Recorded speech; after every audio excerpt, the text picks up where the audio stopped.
Good afternoon. My name is Ala McCoy. I'm Director of Startup Support at the University of Maryland's UM Ventures. And I would like to extend a warm welcome to everybody who joined us today for the next installment in Startup Fundamentals workshop series, both our live audience and those watching it on our Startup UMD YouTube channel.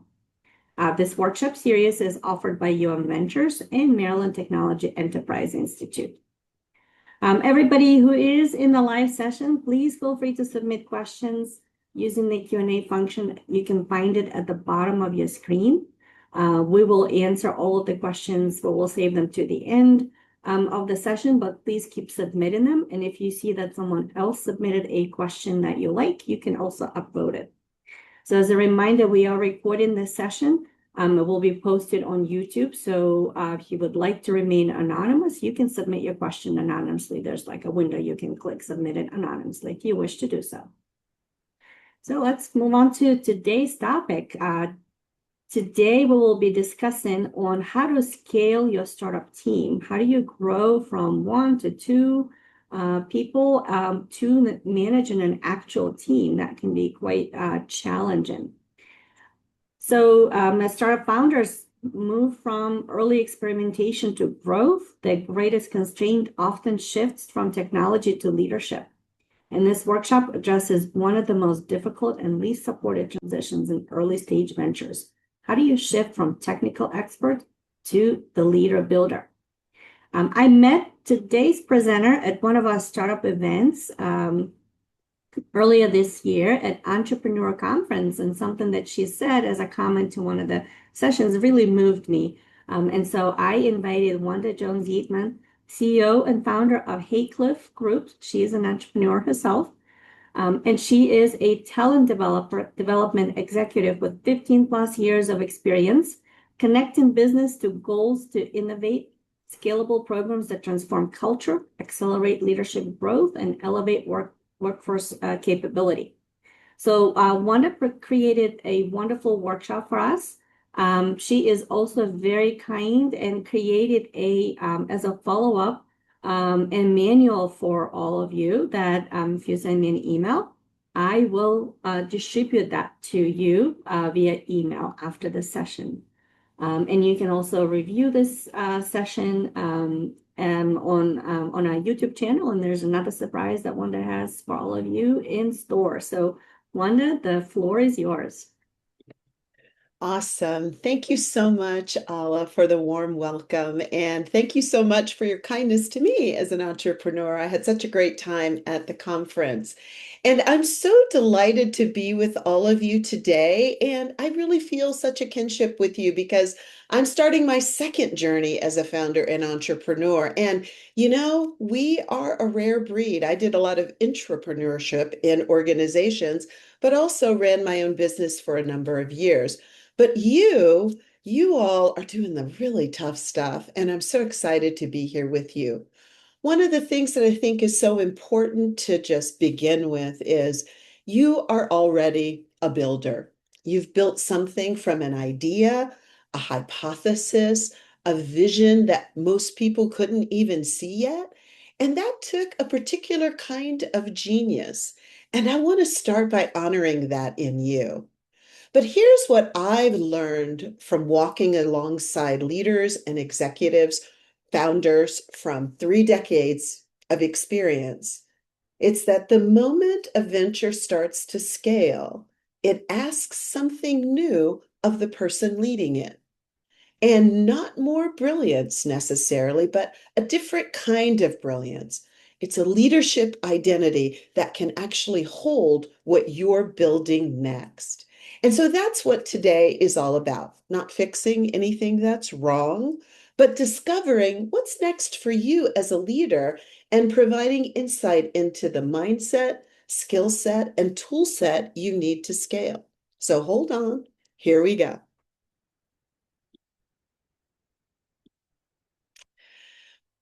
Today, we're going to really cover those 3 areas: mindset, skill set, tool set, about how you can scale that team. And each one builds on the last. So, first, mindset is who you lead from, skill set is how you're going to lead them, And tool set are maybe the simple systems or simple tools that scale your team without chaos. And we're going to begin with mindset because nothing else works without this foundation. So, Ala, please launch poll one. We're going to begin with this very simple question, right? Which leadership identity of the four below feels most true to you right now? Are you the expert, the person I'm still the most capable person in the room? Are you the operator? I keep things running, but I'm not sure I'm leading. I'm kind of keeping things going. Or the builder. I'm developing others, but it's new territory.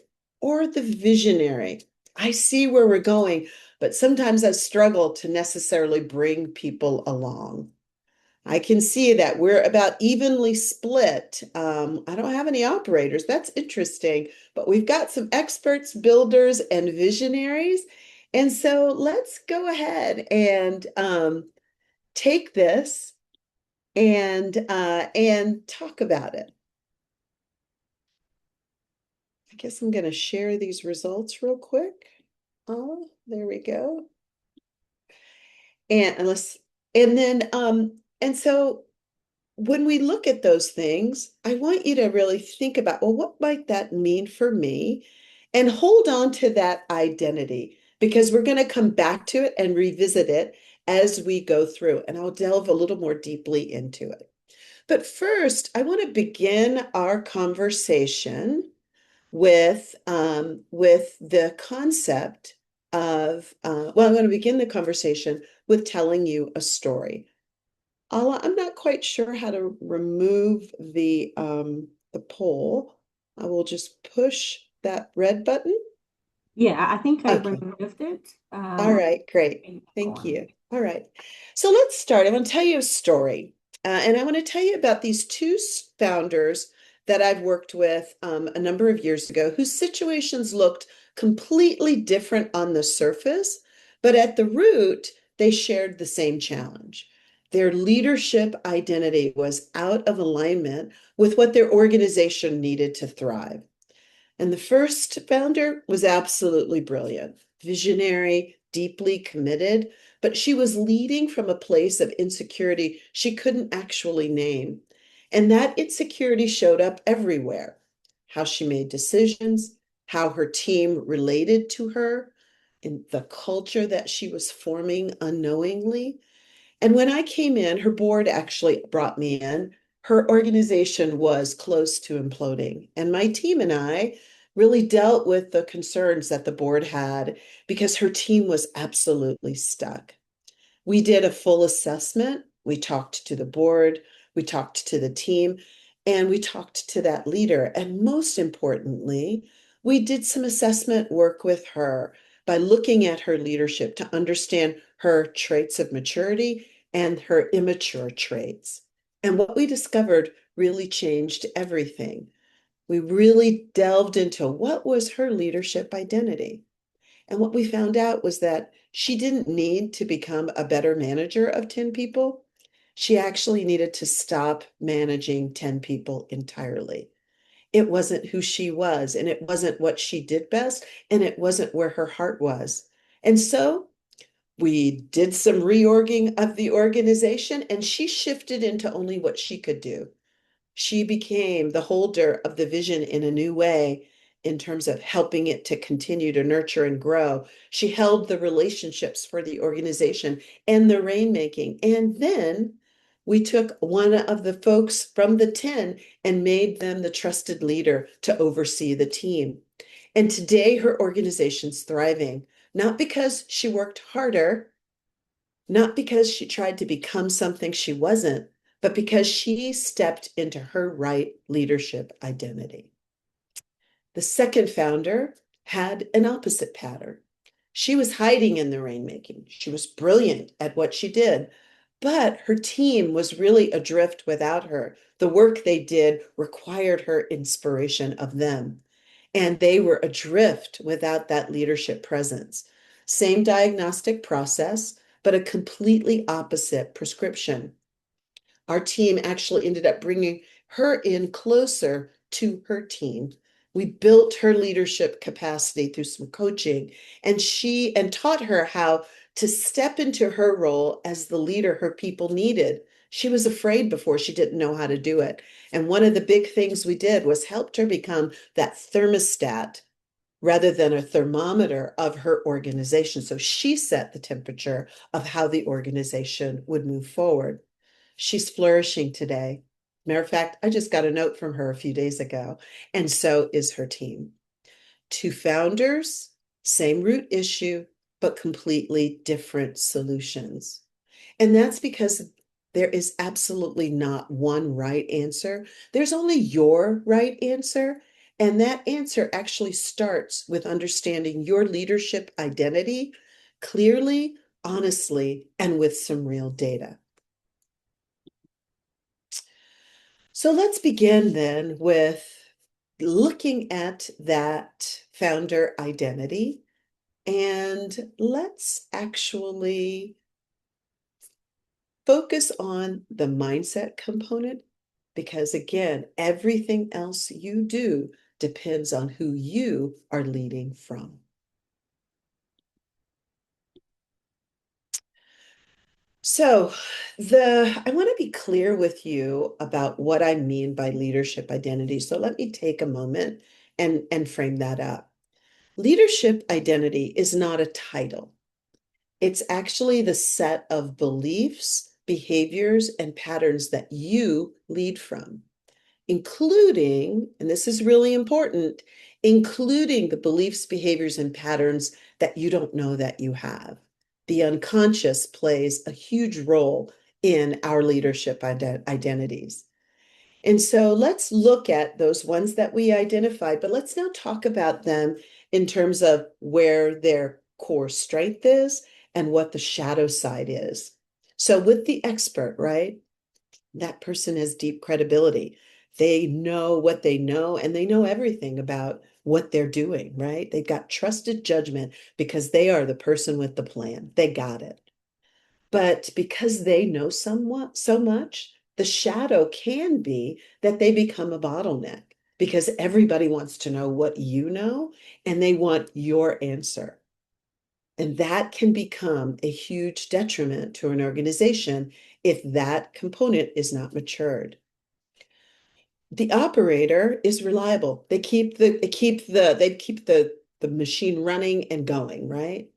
They are managing tasks, but they're not necessarily building people's capability or the vision for the organization in terms of helping it to grow. So things can become stagnant.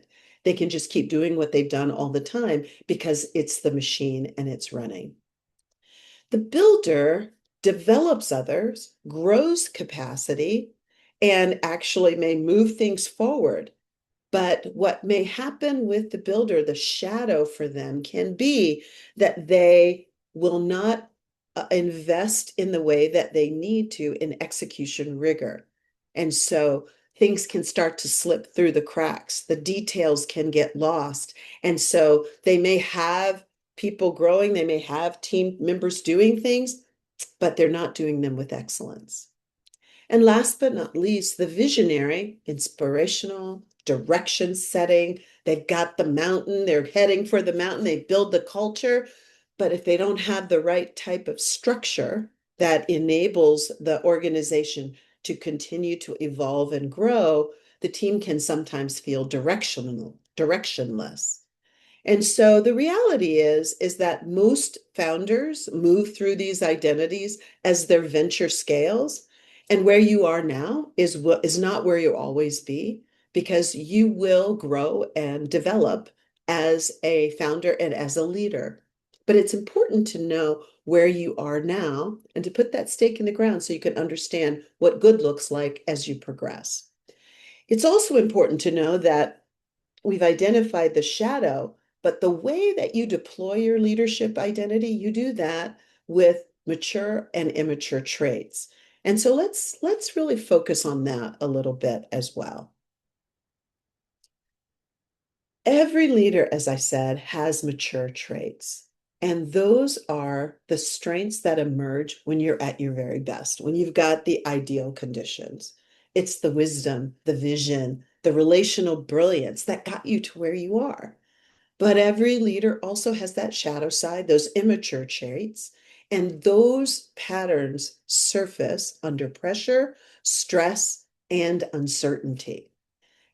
It's about control issues, right? Avoidance, delaying hard conversations until there's a crisis, the need to be right, the insecurity that can masquerade as perfectionism.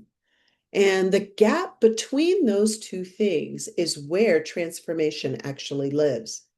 And closing that gap is where your growth will be. And when the better you close that gap, that will be the way that your team will be able to flourish. Most founders, most executives actually, have never had a structured mirror held up to their leadership unless they're a high potential or unless they seek it out, right? You might get feedback, right? But unless you actually systematically assess your mature and immature traits with validated tools, it's sometimes hard to know where you are. And so today we're going to take a crack at starting that process. And so here's the question that I want you to hold throughout the rest of our time together. And that question is, who do you need to become as a leader for your venture to become what you've envisioned? Not what you need to do, but who do you need to become? That's the question of the hour.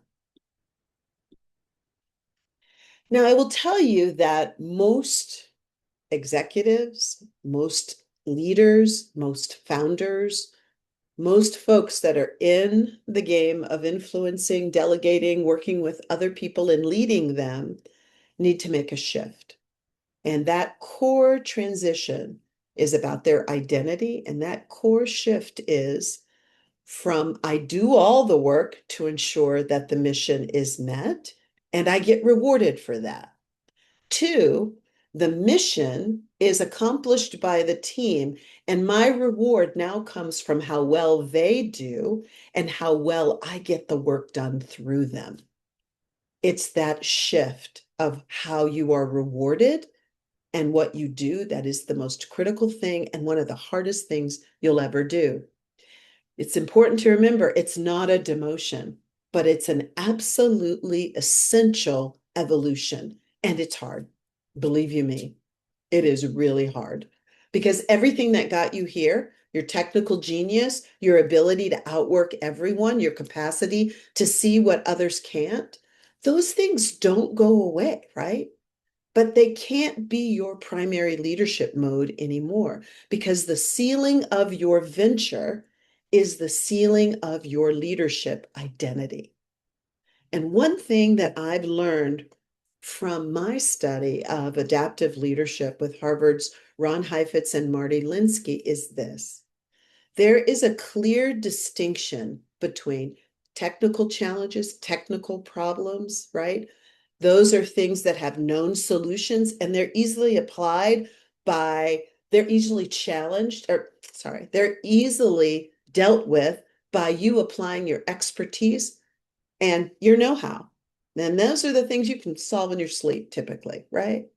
But adaptive challenges, which are not so easily solved because they're messy and require learning and also require people to change their beliefs, behaviors, and ways of working, those are the things that keep us up at night. Because you can't solve adaptive challenges with technical expertise alone. And believe you me, and I think you all know this, scaling a venture is an adaptive challenge, not a technical one.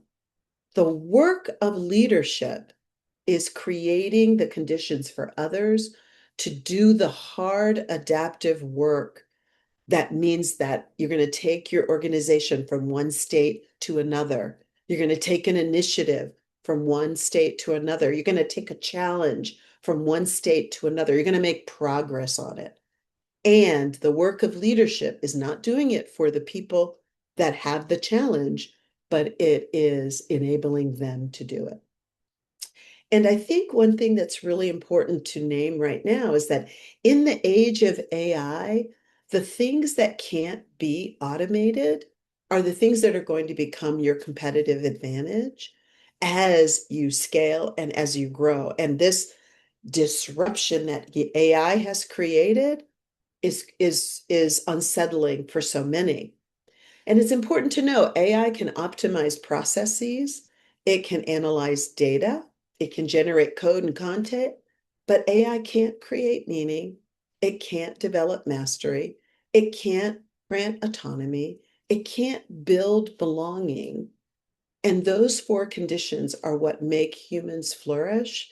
And human flourishing for the good of your venture is your job as the leader. So take a moment and let's just do a little reflection. Remember those four conditions I just mentioned. We're going to dive into them a little later, but right now, meaning, mastery, autonomy, and belonging are what we've said make humans flourish. And your leadership identity either creates those conditions for your team or it doesn't. And so let's take a minute, look at the leadership identity you named in the poll, and ask yourself, is that the leadership identity your venture needs right now? Just jot down your honest answer. No one else will see it. Hold that answer and the awareness it creates, because everything in the next 30 minutes or so is designed to help you act on it. So let's go ahead and take that time to do that. All right. If you've got that identity, that's awesome. Let's actually talk now about what to do with that awareness. And we're going to focus on skill set. I'm going to share 3 skills that will change how you lead your team starting this week. So, Ala, can you launch poll 2? And as you do that, I'm going to ask you, team, where's your growing edge right now? Which leadership skill feels most challenging, and which one is pushing you towards your growth edge right now?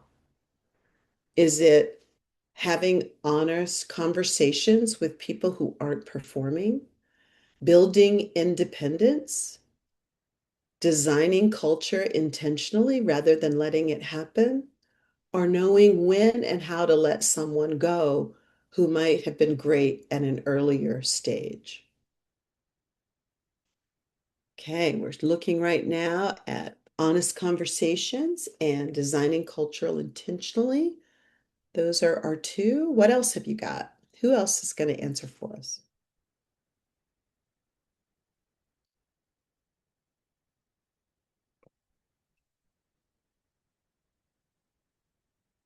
All right. It's looking like designing culture and having honest conversations. It's where folks are right now. That's great. Let's take a look now at what we're going to do is talk about the skills that you identified, because all of those skills are things that we can learn, and we'll discuss them one by one. And we're going to begin with the first skill, which is having that coaching conversation. And that's the first one, about those honest conversations. And we'll go through each one of them. I'll share the results with everyone. All right, we'll go from there. All right, so most founders, most executives, actually, most leaders default to one of 2 modes. As we said before, doing it all themselves or telling people exactly what to do. And the issue is that both of those things create dependency, not capability in your people. The coaching mode is a third option, and it uses powerful questions that build your team members' own thinking, judgment, and ownership. And as we look at that, right, we'll look at the progression. Doing is you solve it yourself. Here's exactly what you say. Managing is you might direct the steps of your person, right? And when you let's use as an example a customer problem. Your team member comes to you and says, I'm having a terrible customer problem. And hmm, I'm having a terrible customer problem, and I am needing to shift this real quick. All right. All right. Um, and so they're having a terrible customer problem. And so you'll say to them, well, here's exactly what you say. And then in managing, you would say, well, first apologize, then offer them this, and then follow up with that. But in coaching, you're building their capability. And you might say, well, what have you already tried? What feels right to you based on our values as an organization? What do you need from me to move forward? And those things are what is going to build the capability of your folks, right? And when you look at the progression here, doing, when you do it, you're solving it for them. And you know that famous saying about if you give a man a fish, he eats for a day, but if you give him a pole, he fishes for a lifetime and can feed himself. And that's kind of what we're trying to do with our team. So in doing, there's no growth, no ownership when we do for them. In managing, we're directing them, but there's still no big picture. And there's some ownership, but they don't really know where to go.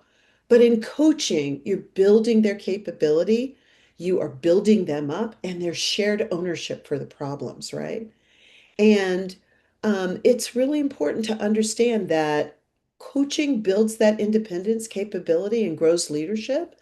And it may not solve the immediate problem, but it's solving the person's capability and ability to solve the next 10 problems without you. And there are three primary coaching questions to always keep in your back pocket. With your team member, you can ask them, hey, what would you do if I wasn't available? And that builds their independent thinking. The other question, which gets at the actual blocker for them, is what's the real constraint here? Is it time, information, or is it your confidence in your answer? And the third is what's the cost of waiting versus deciding now? And that's developing their judgment. Remember, you're not just being the only thermostat setting the temperature of your organization. You're really trying to teach your team to be thermostats too, predicated on the values and mission of your organization. So the coaching conversation is a critical skill that you need to have in your back pocket. The second one is around culture. And it's important to understand that culture is always by design, not by accident. And design can apply to both healthy and toxic cultures because it's predicated by our conscious and unconscious behaviors. When we talk about culture, it's important to know that culture is not what you declare in your team's, in your organizational value statement. Culture is what you tolerate, reward, and model, both spoken and unspoken rules, words, and the ways that people act. And it's particularly prevalent when things get hard. Most founders, executives, leaders think culture just happens organically, and it does. It's going to happen whether you are aware of it or not. But when you're conscious about it, the question is, do you want to design it intentionally or discover what you accidentally built 2 years from now? I want to introduce you to a powerful concept that I think really helps to shape this conversation, and it's called appreciative inquiry. And what it does is it says, instead of asking from the place of what's broken, instead, we want to ask from when we are at our best, what made that possible? And then build from that strength. It's really important when we talk about culture because we want the best of, right? And this matters because right now you have an advantage that you may not have later. Remember, culture is dramatically easier to build than to rebuild. Let me tell you, as someone who has had to rebuild one and failed or tried to build one from someone else, it's really, really tough. But you're at the stage right now where every hire, every meeting, every conflict resolution is a culture building moment. And so use it. Don't squabble or squander any opportunity that you have. And so there are five culture design questions that you can bring to your next team meeting. And remember, it's not about your answer, it's the team's answer. So let that team build the answers together. And the most important one is, how will we make decisions when we disagree? And this will prevent passive aggressive execution and it builds trust with your team. The second question is, what does real accountability look like here? Not punishment, but ownership. And this clarifies expectations before they're violated, right? The third question is, how will we treat each other when the pressure is highest? And this will define your culture in the moments that matter most.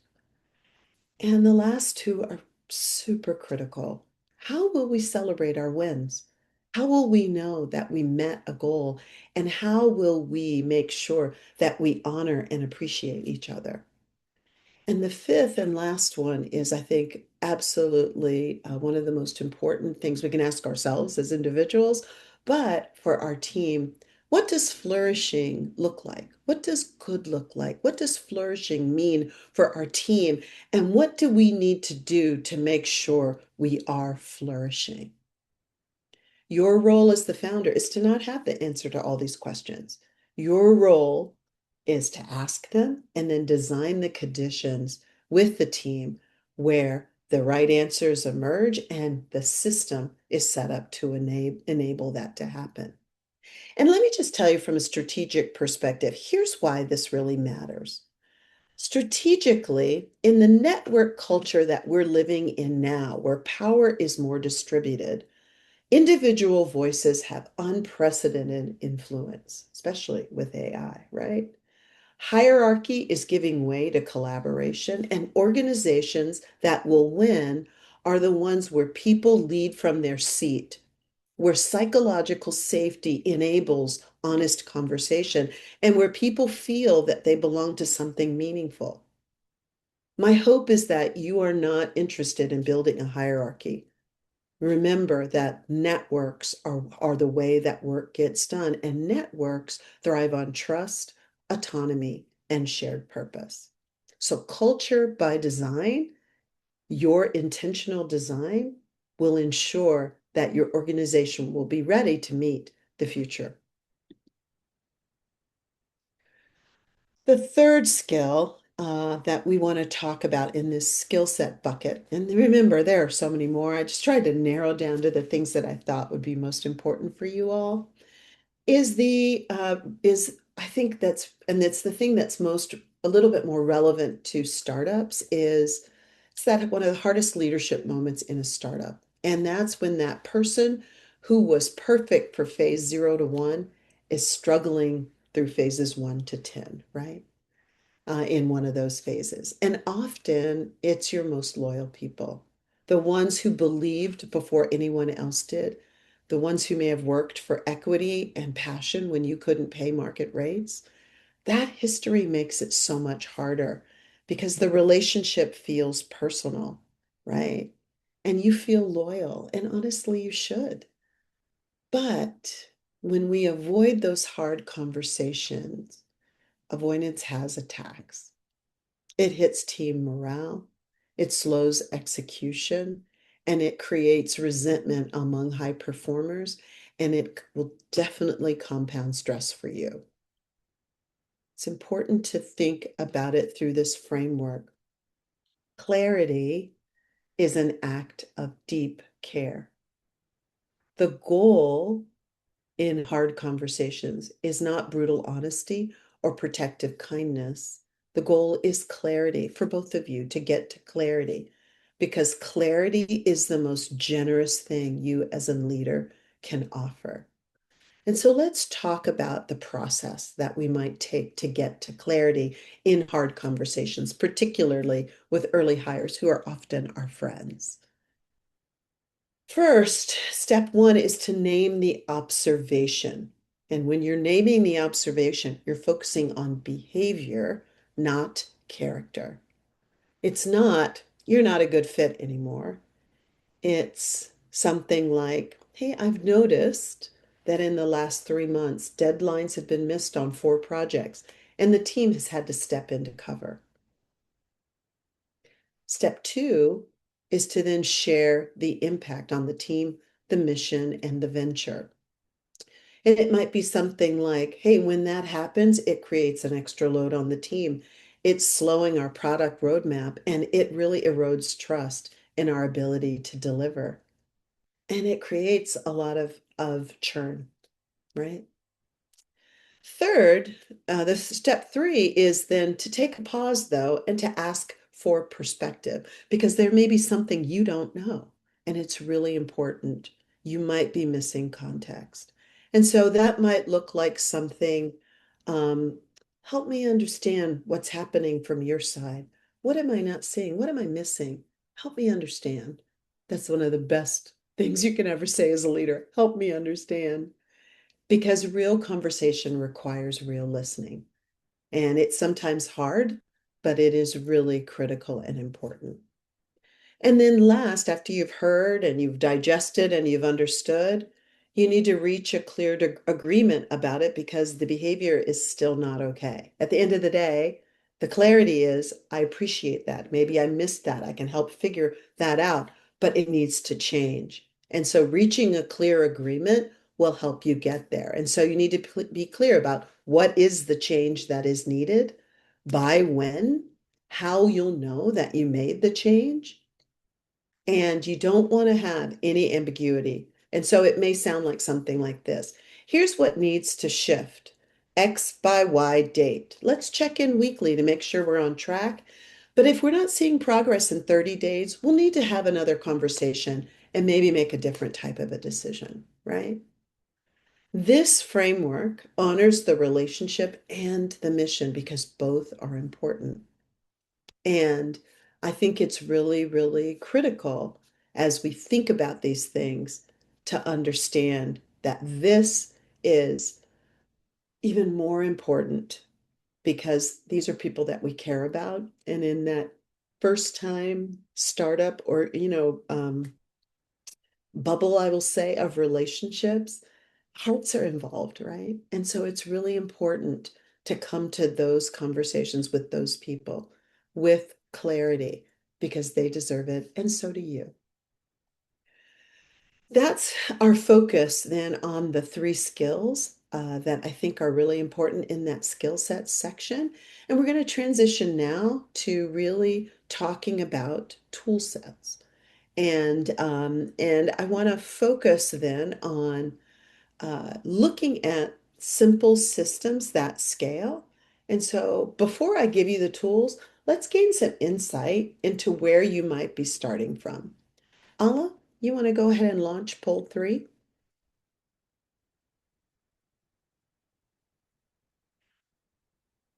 So the four components, well, actually, there are 3, but the fourth one is that it's everything, right? But the first is, do you have a regular rhythm for honest performance conversations?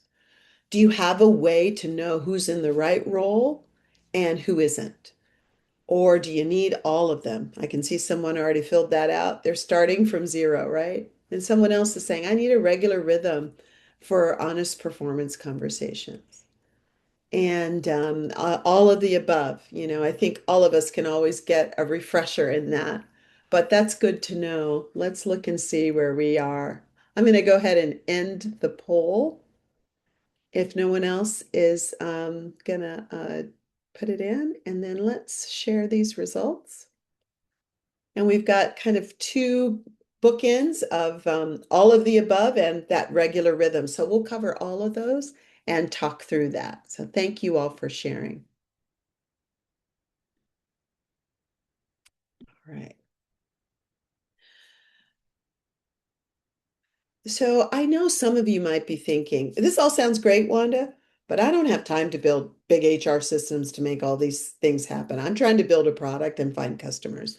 And I hear you. You're absolutely right. You don't need complex HR systems. And having been in Fortune 100 companies with HR complex systems, I'm not sure anybody needs them, but you do need enough structure that your team can grow without chaos. So I'm going to share with you three kind of minimum viable systems, the ones that I believe actually matter as you scale. So the first one is addressing that question of how do I have a process of being able to understand where my people are, right? And the first tool is what I'm calling a talent operating system. It's not a complex HR platform. It's very simple. It's a rhythm. It's mainly really a commitment to a rhythm, right? It's a calendar of people decisions for you as the founder and leader to make. So people development doesn't fall through the cracks. And the minimum viable version would be a monthly or weekly 30-minute one-on-one. Now remember too, the timing doesn't matter as much as the habit of doing this. So I put a number of different ways to do it on the top of the timing.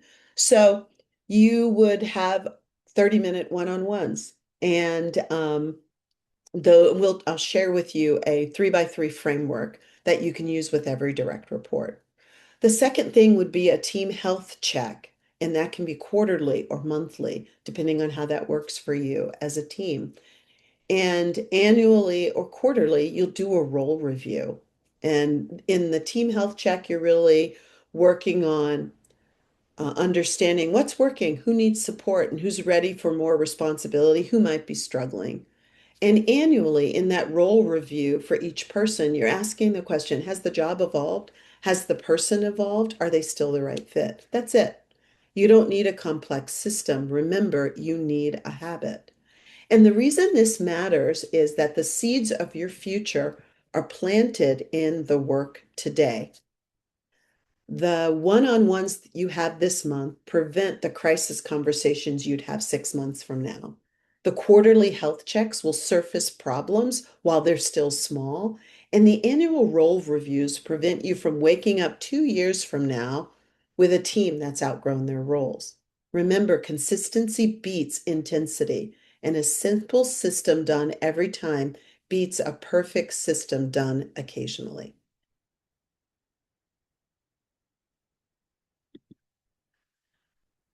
This 3x3 performance framework that I was telling you about for the one-on-ones, these 30-minute conversations will prevent a 3-hour crisis.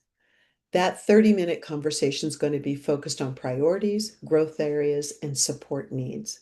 And depending, no matter what your rhythm is of meeting, whether it's weekly, or monthly or whatever, you're going to say, what are your top three focus areas? And are we aligned?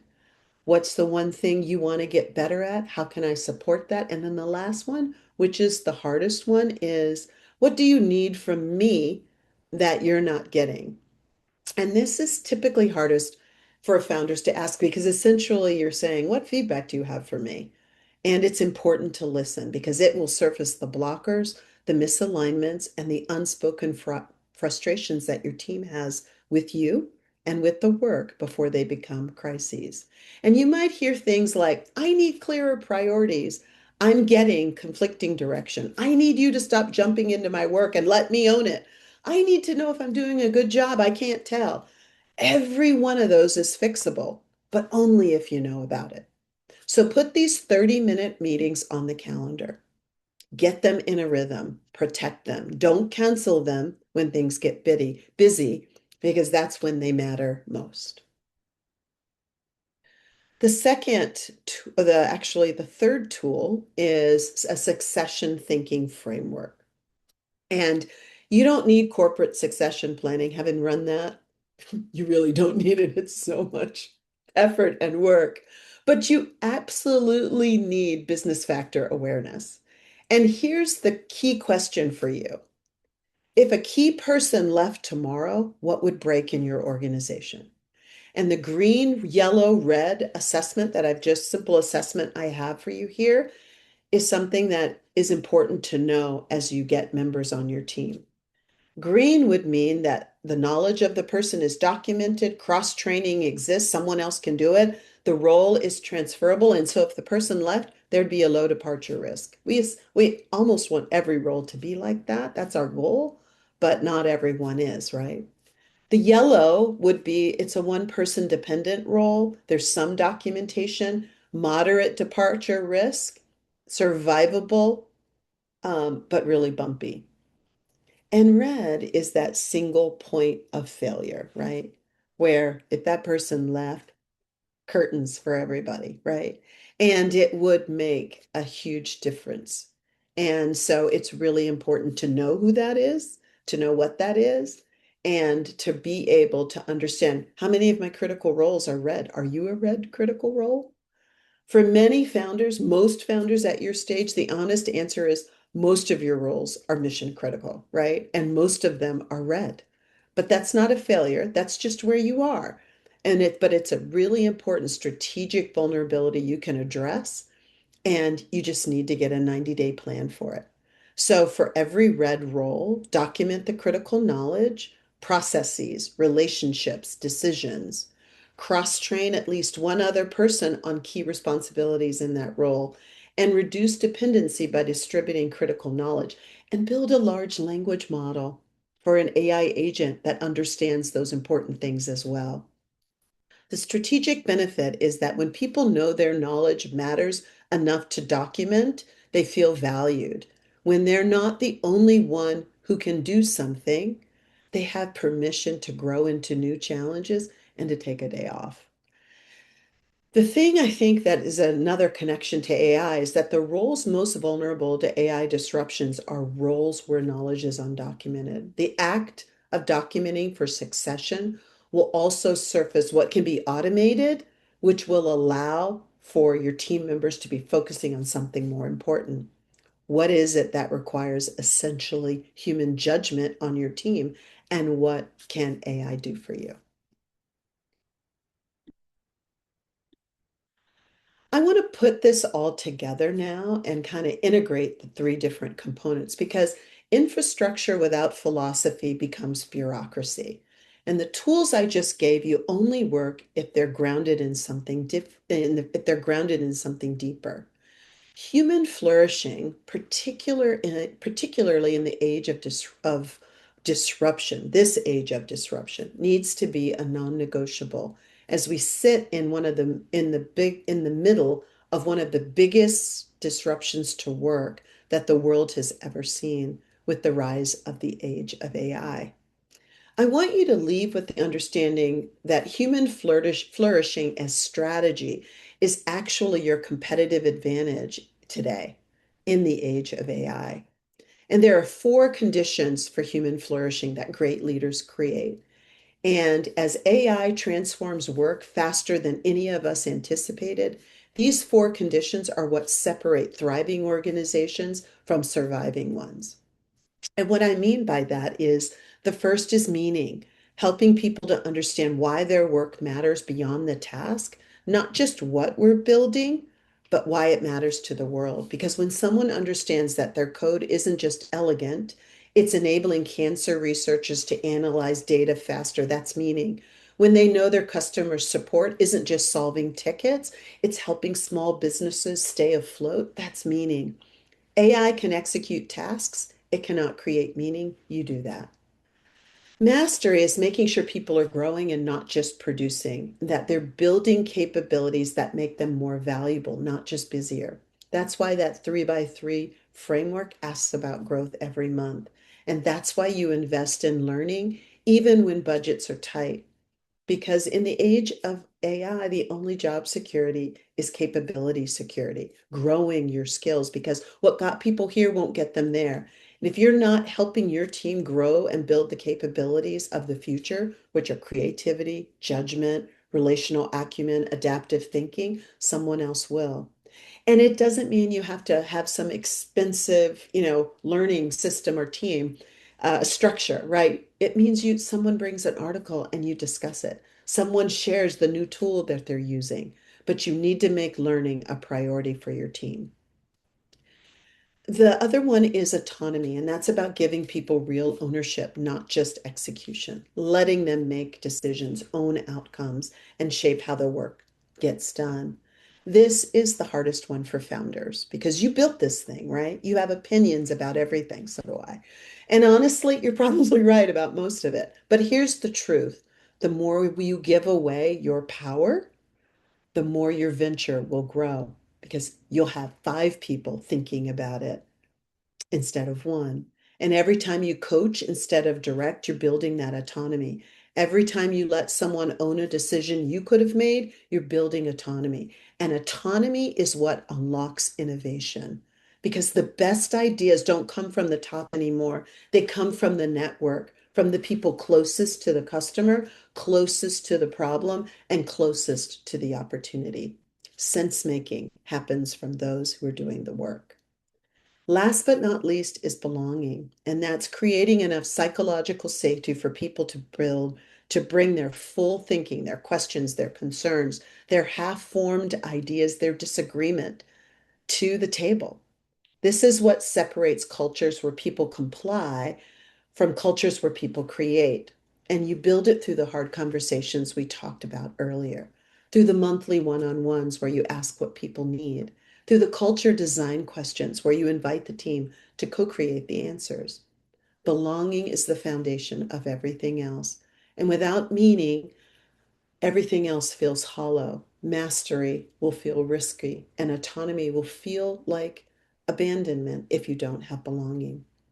Here's why these four conditions matter strategically in this time of disruption. These are the things AI can't replicate. AI can optimize your operations, analyze your data, even generate your marketing content, but it can't create meaning for your people, can't develop mastery, can't grant autonomy, and can't build belonging. These become your talent moat and your competitive differentiation.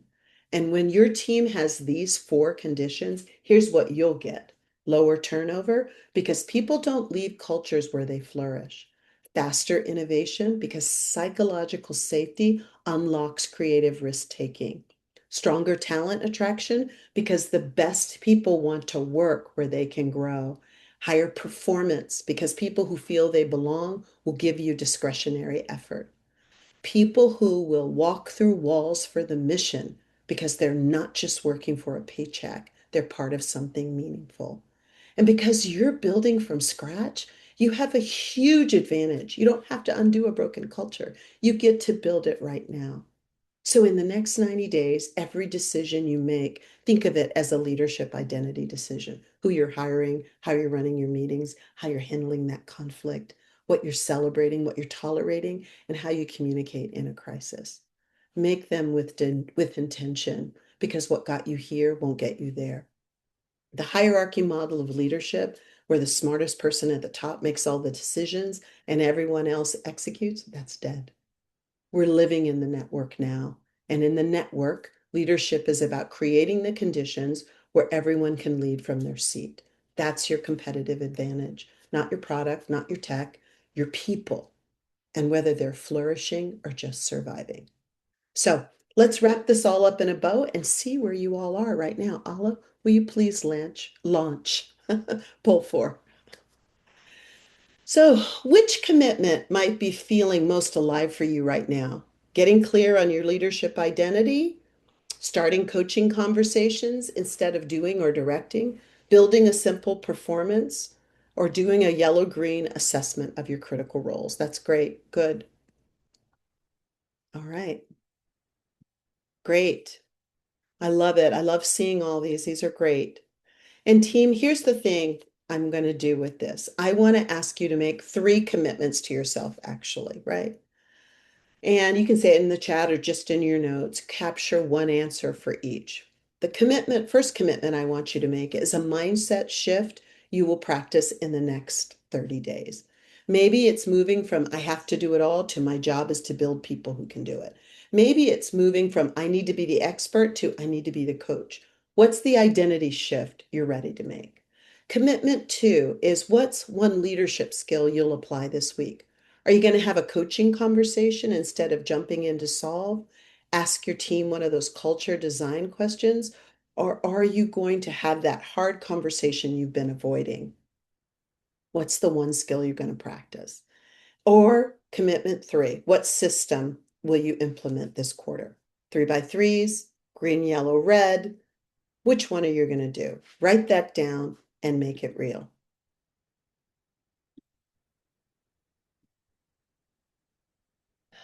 Last, I just want to reiterate, I'd love for you to make the time and commitment to growth.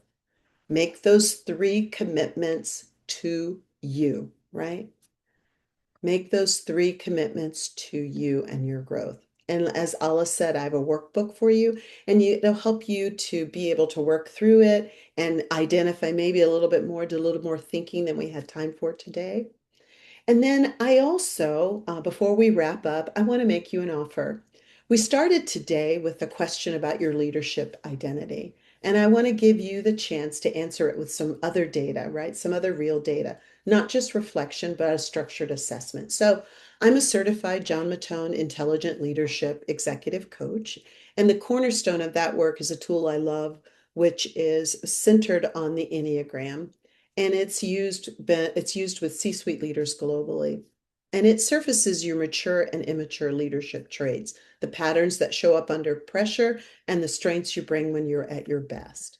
And so for UN Ventures founders, as a gift from me to those attending this presentation, go Terps, as a fellow Terp, I'm offering a complimentary access to the MLEI, as well as a debrief call where we can work together to debrief your results on a one-on-one basis. If you send Allah, your name will take the first 15 people who are interested in doing that. And just know it's not a sales conversation, it's a diagnostic. So come ready to think, and I'll come ready to listen, because here's the truth. The ceiling of your venture is the ceiling of your leadership identity. And I know you're ready to raise that ceiling. So thank you so much. And Allah, I just want to end with one last question for everyone before we go to questions from you. You're already a builder. The question is, what are you building toward? Thank you so much. Thank you so much, Wanda. This has been so incredibly insightful, and I'm also already thinking about some of the changes I should make as well. So thank you.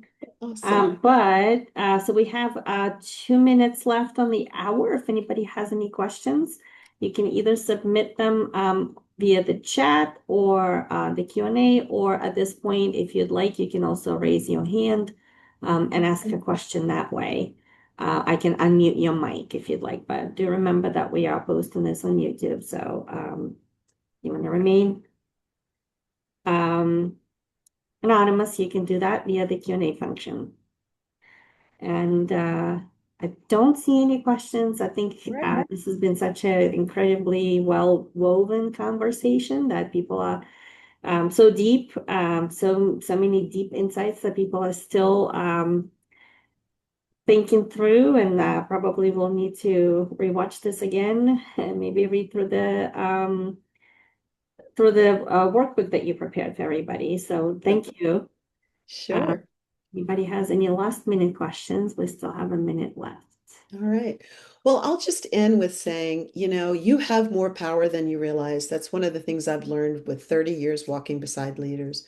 You have the power to shape the culture of your venture, and you have the power to develop people who will multiply your impact. And you have the power to choose the kind of leader you want to become. And the future of your venture is being created in the decisions you make this week. So choose to be a thermostat, not a thermometer. Set the temperature, lead with intention, and build something that doesn't just succeed. Build something where humans flourish.